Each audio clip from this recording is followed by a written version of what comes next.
Você sabe fazer perguntas? Olá, aqui é o Ermelino Espíndola e esse é o canal Falando de Loja. Antes de começar o vídeo, quero lembrar você de deixar o seu like, verificar se você já é inscrito no canal, isso é muito importante para o canal, beleza? Bom, técnicas de perguntas é uma habilidade poderosíssima e que nem sempre a gente domina. Então é importante a gente conhecer a técnica para poder aplicar de maneira adequada e conseguir resultados melhores. Ajudam muito, pode ter certeza. Não é? Uma das estratégias que a gente tem, que vai nos proporcionar uma venda de excelência, mostrar os produtos mais adequados, é quando a gente faz uma sondagem de qualidade. Eu sempre bato nesse ponto. Se você fizer uma sondagem de qualidade, você vai entender não o que os clientes querem, mas por que eles querem, o que eles valorizam nos produtos que eles procuram.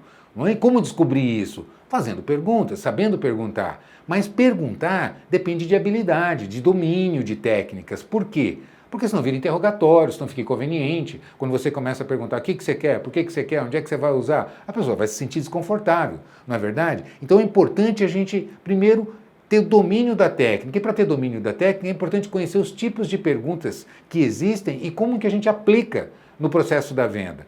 O primeiro estilo que a gente orienta, especialmente nas sondagens, são as perguntas abertas. O que é uma pergunta aberta? É aquela pergunta que vai, de certa maneira, obrigar o cliente a elaborar uma resposta.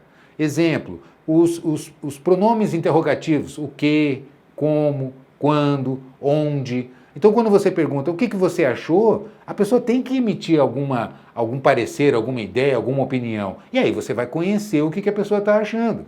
Não é? Como você pretende utilizar? Quando é o evento? Percebe? Então, quando você começa a fazer esse estilo de pergunta, você vai, de certa maneira, obrigar a pessoa a falar mais. E aí você vai coletando informações da pessoa de maneira sutil, agradável. Não é? O tom de voz é muito importante, como você aplica a pergunta. Um outro tipo de pergunta são as perguntas fechadas, que são as perguntas baseadas em verbos. Não é verdade? Concorda comigo? Não é isso? Percebe? São perguntas, eu uso muito aqui, que são perguntas que você busca a confirmação. E vender é fazer pequenos acordos.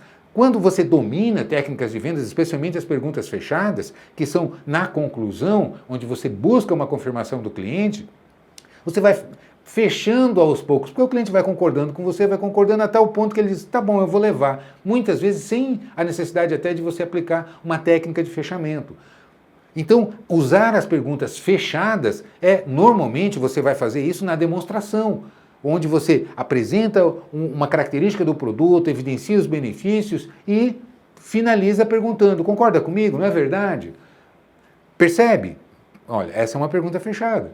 Não é? Então, dominar técnicas de perguntas vai fazer com que você execute o processo da venda com mais maestria, com mais habilidade e fica mais natural, mais agradável. E existe uma pergunta em especial, que eu gosto de falar sobre elas, que é o porquê. Muita gente tem medo de fazer essa pergunta como se fosse muito invasiva, como se fosse agressiva demais. E, na verdade, não é a pergunta em si, mas o tom de voz que você coloca quando pergunta. Então, se a pessoa diz que vai dar mais uma volta, ou que quer pensar melhor, enfim, não exprime uma opinião mais objetiva, você não consegue descobrir exatamente o que a pessoa está perguntando, ou está afirmando, ou está pensando, então, o que você diz?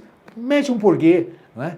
Por que você acha? Percebe o tom? O tom é importante. Agora, quando você pergunta por quê, a pessoa precisa apresentar uma razão.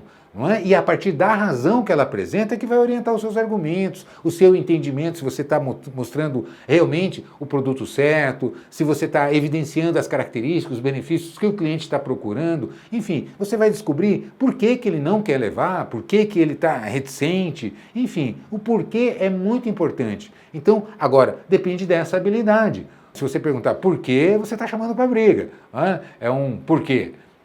Agora, se você que eu me lembro das comunicações por escrito, muitas vezes o tom pode gerar até uma animosidade, até um conflito. Às vezes você manda no WhatsApp uma mensagem, né, por quê? E a pessoa lê assim, por quê? E fica brava. O que você tem com isso? Não é verdade? O que mudou aí? Quando você escreve, nem sempre você Nem sempre não, você não consegue dar a entonação. Mas quem lê pode dar uma entonação diferente daquela que você teve a intenção de colocar ali. Só que na fala a gente consegue fazer isso perfeitamente. Você consegue dar a entonação que você gostaria, mas passar o sentimento que você tem a intenção de passar. Então é uma habilidade que você não pode desperdiçar. Aproveita ela. Então usar a pergunta por quê na venda, na vida como um todo, vai te ajudar muito se você aplicar a pergunta com a entonação adequada, com a intenção adequada. Que o que manda é a intenção. Isso é que é percebido pelo outro. E aí você vai se municiar de informação. Se você tem informação, informação é poder. Informação vai dar os rumos para você procurar soluções e agradar os seus clientes. Não é verdade? Concorda comigo? Concorda? Sim ou não? É uma pergunta fechada. Beleza? Te vejo por aí. Um grande abraço.